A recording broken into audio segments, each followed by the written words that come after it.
Yawn mga idol, ito na ang bakbakan for positioning, Converge kontra Rain or Shine. Unang basket nga mga idol ay 3 mula sa bagong first 5 nanograms Rose na si Bo Belga. Agad naman namataan ang bagong player ng SGA na si NBA veteran Andre Blatch. Tuwang-tuwa naman itong si Coach Sheng Biao dahil sa magandang umpisa ng Rose, 11-0 run. Ito na nga ang rason bakit na first 5 ni Coach Sheng itong si Belga para sirain nga ang play nitong si Justiner Arana. Kitang-kita nga ang disappointment sa kanya kaya naman maagad siyang pinalitan ni Justin Baltazar. Akyat nga sa 17 ang kalamangan matapos pumasok ang 3 na ito ni Michael Jonard Florito. Natapos ang first quarter 30-17, Rain or Shine by 13. Second quarter ay naging maganda ang umpisa ng Converge sa pangunguna ni Brian Santos. Sumabay na din dyan si Baldy matapos tumira ng Dirk Nowitzki fadeaway kaya naman baba na lang sa siyamang lamang. Kumana naman ang back-to-back 3 ang Converge kaya naman napa-timeout ang Rain or Shine dahil baba na lang sa 4 ang lamang nila.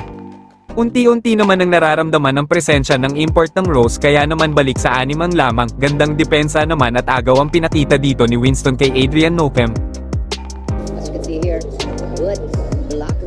4 points pa nga lamang itong import ng Converge pero baba na lang sa 2 ang lamang ng Rose na dating 17.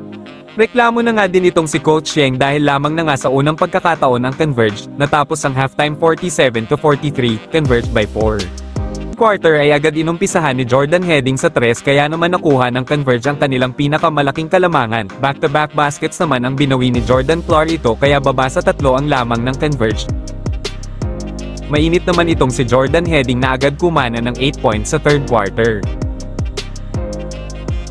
Under 5 minutes sa third quarter ay panig pa rin ang laro para sa Converge. Na-thrown out din itong si Coach Yang matapos makakuha ng back-to-back technicals. Baba naman sa isa ang lamang matapos ang 9-0 run ng Rose dahil sa 3 tres. Tuluyan na ngang nakuha ng Rose ang kalamangan matapos ang 2020 performance ni Thompson, natapos ang third quarter 73-69. Fourth quarter ay agad na namang umarangkada ang Converge kaya naman timeout agad ang Rain or Shine. Baba naman sa 4 ang lamang matapos pumasok ang 3 ni Chongson pero agad naman nakabawi itong si Alex Stockton. Tuluyan na ngang tinapos ng Converge ang Rain or Shine matapos pumutok si Jordan Heading at Alex Stockton. That's a big time play right there.